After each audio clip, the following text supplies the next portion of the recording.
While tens of thousands of people are holding a nationwide strike across India, they are protesting an economic rut and the Modi government's labour policies. Among their key demands is an increase in minimum wages and pensions.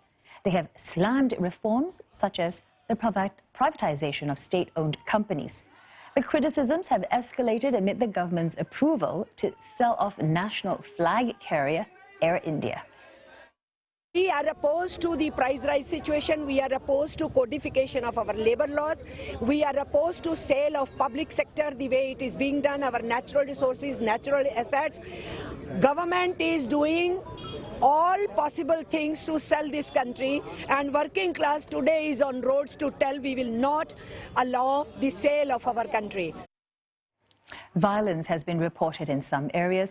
Public transport and state-owned banks are expected to bear the biggest brunt of today's strike. More than 500,000 bank employees are said to be participating. The government has warned that those who take part in the strike may face consequences, and this could mean disciplinary actions and the docking of wages. Well, the Indian economy is forecast to grow at its slowest pace in over a decade. Authorities have predicted growth for the current financial year to be about 5%. So that would be the slowest since the 3.1% posted after the global financial crisis, and this was in 2008. This is the final bit of official data before the Indian budget is presented next month. The economy is being dragged down by sluggish investment and consumption. 5 rate cuts by the RBI have not helped. But also to blame, poor performance in the manufacturing sector. Manufacturing growth is expected to slow to 2%, a plunge from 6.2% last fiscal year. And escalating tensions in the Middle East may also pave a hard road ahead for India's oil sector.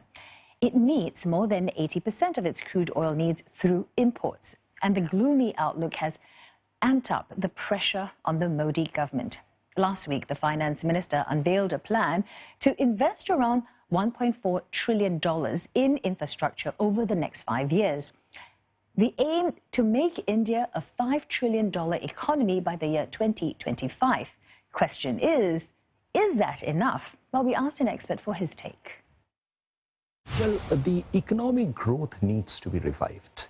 And the current economic conditions are not such which is going to really inspire a lot of private investments from taking place in the economy. So in a sense, it becomes the responsibility of the government to kickstart the economic growth process.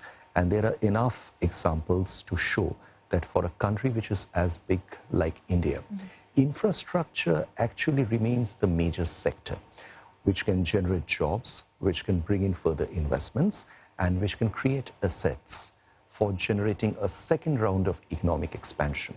And the move had to start from the government quarters by themselves. So $1.2 trillion is a very large sum, and one can expect this, at least in the short to medium term, to create a sufficient amount of economic activity, provided they get into the right projects and the projects are delivered quickly. But I think the big challenge for the government in the budget and the year to come will be the movement in oil prices, because the current global conditions have really introduced an amount of uncertainty in global crude oil prices. This is something over which the government doesn't have a handle, and it's going to impact the spending and the external sector conditions.